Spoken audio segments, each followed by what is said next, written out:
Good morning, children. Today we will see equation for the formation of ammonia by Haber's process.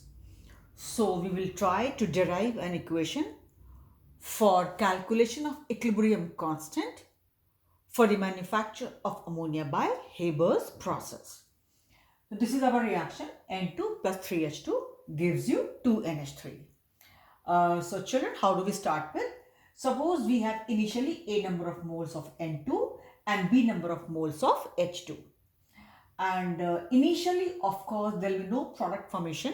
Hence, 0 will be the number of moles of NH3 in the beginning, in the initial stages. So this is the initial number of moles. N2 is A moles, H2 is B moles, and ammonia will be 0 moles because just the beginning of the reaction, initially there will be no product, so accordingly it is there. And this is just assumed number, any number A, any number is B. Now, after any time t, when equilibrium has been achieved, suppose during that time, X number of moles of N2 reacted and reaction took place, and this is how the concentration changes after any time t when the equilibrium has been attained. Okay, so suppose that time, after any time t when the equilibrium has been attained, suppose N2 was left as A minus X. What is X? X is the number of moles of N2 which have taken part in the formation of ammonia by this Haber's process till the time equilibrium has been attained. So now what is left? A minus X. Now since N2 has combined with, out of A moles of N2, X have combined. So accordingly, for H2, children, you know what will happen? For H2, it will be 3X moles combining. Whatever the number of X, I don't know, you don't know, we need not know, not to worry. But if X number of moles of N2 have taken part in the reaction for the formation of ammonia, then obviously it will be 3X moles of H2 which would have taken part in the bond formation. Not X, 3X. It goes according to stoichiometric coefficient. So number of moles of H2 left after that time t when equilibrium was attained will be B minus 3X. And how much of this will be formed? So you know, obviously when from N to X combined, they have taken part. So accordingly, 2X will be formed. Accordingly, 2X will be formed because from N to X have combined. Here it is 1. So obviously it will go according to the stoichiometric coefficient. 2X will be formed. So this will be the concentration of these reactants and products at equilibrium. This will be left as A minus X. This will be left as B minus 3X. And this will be 2X at that time of equilibrium.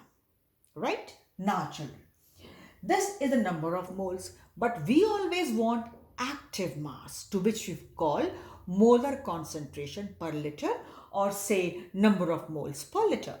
So when we have these number of moles, children, if we divide that by the volume of the container, the given volume, we will get number of moles per liter, or call it active mass at equilibrium.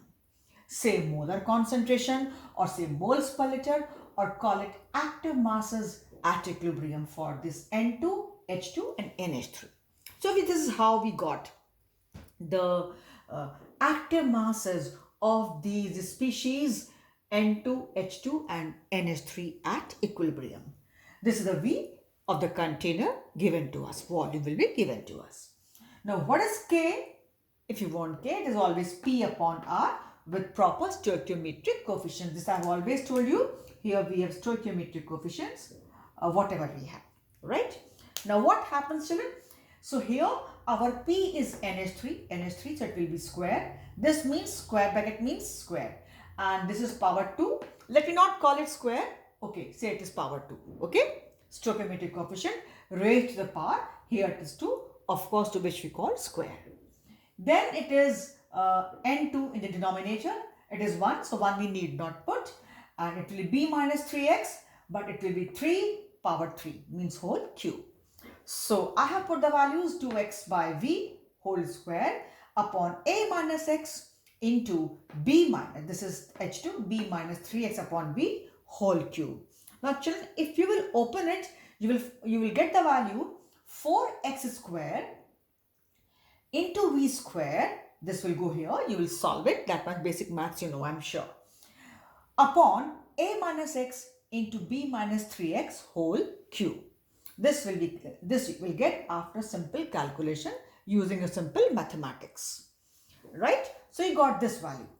Sometimes they ask the children, calculate the value of equilibrium constant or equation for equilibrium constant for the manufacture of ammonia by Haber's process. Now nothing is given to you. So you will take initially A moles, B moles accordingly, and you will show it this way that you have taken these number of moles on your own, right? Otherwise one can take it as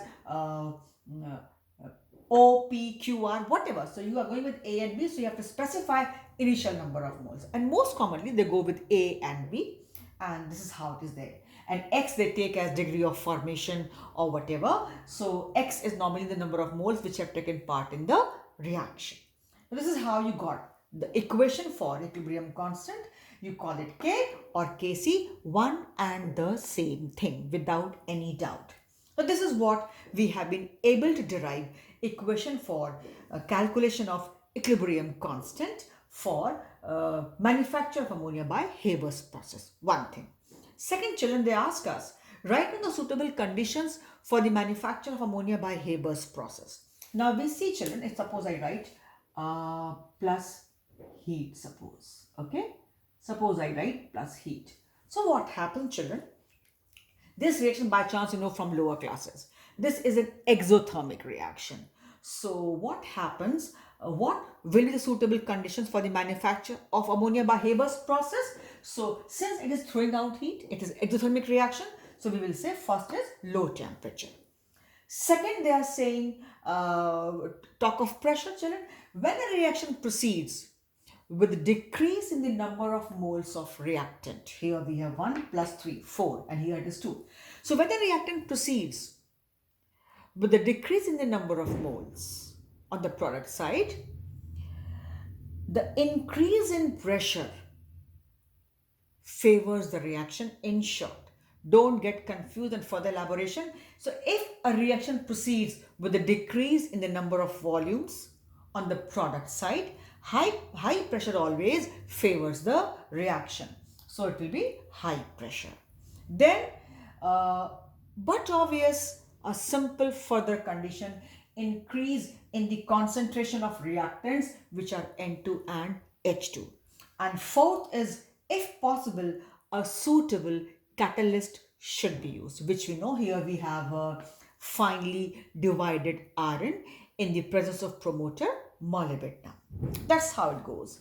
By chance, if they ask you, write down the reactions for the dissociation of ammonia into N2 and H2. Suppose it is like this, then it is absorbing heat, backward reaction. In that case, it will be high temperature because it will take heat, then only it will dissociate, right? Or decomposed, you can say this way. But since it is reversible reaction, so better to say it dissociates. Okay, it is better to say. Then pressure. Here the reaction is proceeding with the increase in number of moles. For this reaction, these are the products.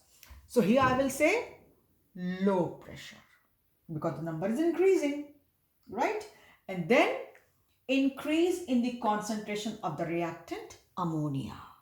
More the ammonia, more the reaction will be there. And then for every reaction, children, we don't know a catalyst. But if at all we get to know, so if possible, a suitable catalyst can be used. This is how you have 4 conditions for any reaction and every reaction. First, you will go for temperature. Number 2, you will go for pressure. Number 3, you should explain the increase in the concentration of whichever reactant is there. And number 4, you should always write, if possible, a suitable catalyst, because that can always alter the rate of reaction And when we don't mention anything, so catalyst means we are trying to enhance the rate of reaction. It is taken for granted if you don't mention anything that it is going to act as a positive catalyst and is going to enhance the reaction. Or you write, if possible, a suitable positive catalyst, and positive word you can write it in brackets so that they understand if you want to be very doubly sure on your side, because a catalyst simply alters the rate of reaction. It can enhance, it can decrease. But if nothing is mentioned, it is taken for granted it is being used to enhance the rate of reaction for a positive in the positive sense. Hence, if at all you want to be doubly safe, very safe, then you can say, if possible, a suitable, within brackets, positive catalyst. Otherwise, without any mention, as I said, K means Kc. Here it means you're simply going to enhance the rate of reaction, and without any mention, it is taken for granted going to be a positive catalyst. It is taken for granted. It is understood. That's how, children, you will give conditions as well as equation for the equilibrium constant, calculation of equilibrium constant for ammonia preparation by Haber's process. So for this video, we stop here. It's a simple thing, but you have to go in the same steps. First, the equation with proper conditions, initial number of moles, the number of moles at equilibrium, and then active masses, and then K is equal to P upon R. Go this way, put the values, and finally get the equation. And you see, children, everywhere we are getting different values. So value of K cannot, equilibrium constant cannot be fixed for any reaction in every reaction, right? It changes with the equation for K. Here it is not moles per liter, or there are some reactions, maybe the K, the equilibrium, the unit for equilibrium constant is not there at all. As I told you, if delta N is 0, here it is not 0. So there will be some value, but everywhere the value cannot be same for all the reactions. So what will be the value for equilibrium constant? This you know better, and how it will be there. So you can even derive the equation, the unit for this equation, particularly this equation. You can derive it, right? So this is how it is there. Or towards end, we will see how we can derive the equation also. But that's very simple thing, children. I told you it's P upon R. So this is, you see, number of moles per liter whole square, moles per liter whole cube. Simplify. You can get it, right? So you try it yourself, okay? So getting units for K for any reaction is not a tough thing. You can do it for any equation, and this is all for this video. Simple yet important things, and do it on the regular basis, okay? So for this video, we stop here.